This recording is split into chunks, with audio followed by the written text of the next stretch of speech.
Hello student, আমি Tapas sir. আজকে এই ভিডিওতে তোমাদের ফোর্থ সেমিস্টারে যাতে পাশে হিস্ট্রি আছে, তো তোমাদের যে GCC4 হিস্ট্রি পেপারটির তার শর্ট কোশ্চেন উইথ অ্যান্সার নিয়ে চলে এসেছে আমি পার্ট 2। আর তোমাদের পার্ট 1-এর যারা ভিডিও দেখোনি, যেখানে তোমাদের কিন্তু আমি যে তোমাদের বিগত 3 বছরের যে ছোটো প্রশ্ন উত্তর তোমাদের এসেছিলো 21, 22, 23, তার উত্তর আমি তোমাদের সলভ করে দিয়েছি। যারা দেখোনি তাদের বলবো এই ভিডিওর ডিসক্রিপশন বক্সের লিঙ্ক দিয়ে দিচ্ছি, তোমরা দেখে নিও। এমনকি তোমাদের কিন্তু লাস্ট মিনিট সাজেশন, ফুল সাজেশন আমি তার লিঙ্কও এই ভিডিওর ডিসক্রিপশন বক্সে দিয়ে দেবো হিস্ট্রির, তোমরা পারলে কিন্তু দেখে নিও। আর এইভাবে তোমাদের কিন্তু আমি পার্ট টু পার্ট তোমাদের শর্ট কোশ্চেন, বট কোশ্চেন, আমি যেমন তোমাদের অ্যান্সার তোমাদের কিন্তু দিতে থাকবো। তো তোমাদের বলবো পার্ট 1 ভালো করে পড়বে, যেহেতু বিগত ইয়ারের প্রশ্নপত্র তোমাদের আছে, ওখান থেকে তোমরা কিন্তু 10 থেকে 11টি প্রশ্ন বা 12টি প্রশ্ন তোমরা কিন্তু কমন পেতে পারো। তোমাদের বলবো ওগুলো ভালো করে পড়ার পর তারপর তোমরা পার্ট 2, পার্ট 3 তোমরা কিন্তু করার চেষ্টা করো। তোমাদের পার্ট 2-র প্রথম প্রশ্ন, দস্তক কথার অর্থ কী? ছাড়পত্র। নেক্সট, আলীনগরের সন্ধি কবে কাদের মধ্যে হয়? 1757 সালে সিরাজের সঙ্গে, অর্থাৎ সিরাজউদ্দৌলার সঙ্গে ইংরেজ ইস্ট ইন্ডিয়া কোম্পানির। নেক্সট, বিদ্রাট যুদ্ধ কবে কাদের মধ্যে হয়? 1759 সালে ইংরেজদের সঙ্গে ওলন্দাজদের। নেক্সট, দ্বৈত শাসন ব্যবস্থা কে প্রবর্তন করেন এবং কে অবসান ঘটায়? তাই মনে রাখবে, দ্বৈত শাসন ব্যবস্থা কিন্তু লর্ড ক্লাইভ প্রবর্তন করেছিলেন 1765 সালে এবং অবসান ঘটায় কিন্তু ওয়ারেন হেস্টিংস 1772 সালে। এটা কিন্তু আমরা কিন্তু মনে রাখবে। নেক্সট, পরের প্রশ্ন, ইংরেজরা কবে কার কাছ থেকে দেওয়ানি লাভ করে? দেখো, এটিও কিন্তু ইম্পর্টেন্ট প্রশ্ন। হয়তো তোমাদের এটি সালের প্রশ্ন চলে এসেছে প্রশ্নটি, তাও তোমাদের যেহেতু আমি চ্যাপ্টার ওয়াইজ তোমাদের করা আছে, তাই জন্য তোমাদের কিন্তু আমি রিপিট হবে প্রশ্নটি। 1765 সালে মোগল সম্রাট তৃতীয় সালমের কাছ থেকে। কাকে ভারতের ম্যাকিয়াভেলি বলা হয়? খুব ইম্পর্টেন্ট প্রশ্ন, নানা ফডনবিসকে। নেক্সট, অধীনতামূলক মৃত্যুদণ্ড নীতি কে প্রবর্তন করেন এবং এই নীতি সর্বপ্রথম কে গ্রহণ করেছে? দেখো, প্রবর্তন করেছেন কে? লর্ড ওয়েলেসলি সর্বপ্রথম কিন্তু এই অধীনতামূলক মৃত্যুনীতি প্রবর্তন করেছিলেন এবং গ্রহণ করেছেন কে? হায়দ্রাবাদের নিজাম কিন্তু সর্বপ্রথম এই অধীনতামূলক মৃত্যুনীতি কিন্তু গ্রহণ করেছেন। ঠিক আছে, খুব ইম্পর্টেন্ট প্রশ্ন।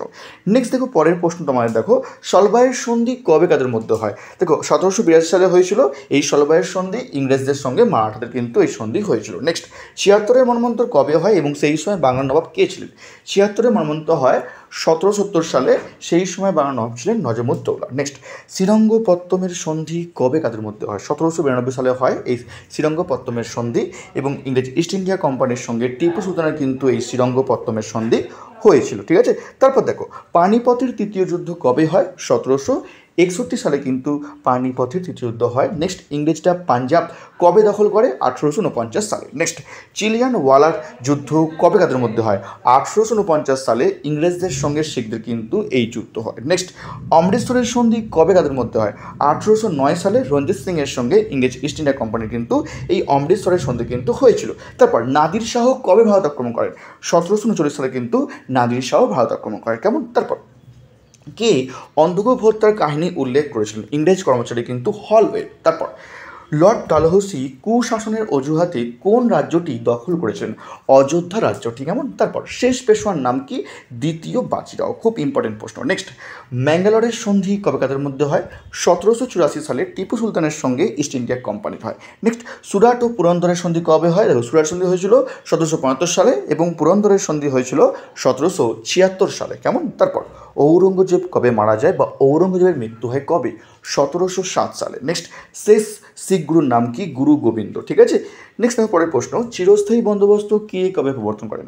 লর্ড কর্নওয়ালিস 1793 সালে কিন্তু এই চিরস্থায়ী বন্দোবস্ত তিনি প্রবর্তন করেন। নেক্সট, আমিনি কমিশন কে কবে গঠন করেন? 1776 সালে ওয়ারেন হেস্টিংস।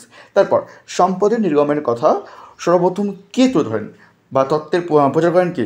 দাদাভাই নৌরোজি। কেমন? তারপর ভারতের প্রথম রেলপথ চালু হয় কবে এবং কার উদ্যোগে? 1853 সালে লর্ড ডালহৌসির উদ্যোগে। তারপর ইস্ট ইন্ডিয়া কোম্পানির একচেটিয়া বাণিজ্যের অবসান ঘটে কবে? 1813 সালে। নেক্সট প্রশ্ন, the economic history of India গ্রন্থটি কার লেখা? রমেশচন্দ্র দত্তের লেখা এই গ্রন্থটি। তারপর নেক্সট প্রশ্ন দেখো, ভারতের পাটকল প্রথম কবে কোথায় স্থাপিত হয়? হুগলির রিসরায় 1855 সালে। লাস্ট প্রশ্ন, পার্ট 2-র দুটি অর্থকারী ফসলের নাম লেখো, পাট ও নীল। তো এইভাবেই তোমাদের কিন্তু আমি পরের পার্টে আমি তোমাদের কিন্তু নিয়ে আসবো পার্ট 3, তার লিঙ্কও এই ভিডিওর ডেসক্রিপশন বক্সে দিয়ে দেবো, তোমরা পারলে কিন্তু দেখে নিও। আর যারা এখনও চ্যানেলটিকে সাবস্ক্রাইব করনি, অবশ্যই চ্যানেলটিকে সাবস্ক্রাইব করে রেখো এরকম ভিডিও সবাইকে পাওয়ার জন্য। আর যদি কেউ হিস্ট্রির পাশে নোটস কিনতে চাও তাহলে তোমরা জয় করতে পারো। আমার স্ক্রিনে ফোন নাম্বার দেওয়া আছে, এমনকি তোমাদের বলবো ডেসক্রিপশন বক্সে ফোন নাম্বার দেওয়া আছে, তোমরা চাইলে কিন্তু আমার সঙ্গে জয় করতে পারো। তো আজকের মতো এটুকুই, খুব তাড়াতাড়ি তোমাদের জন্য নতুন কোনো ভিডিও নিয়ে আবার আসবো।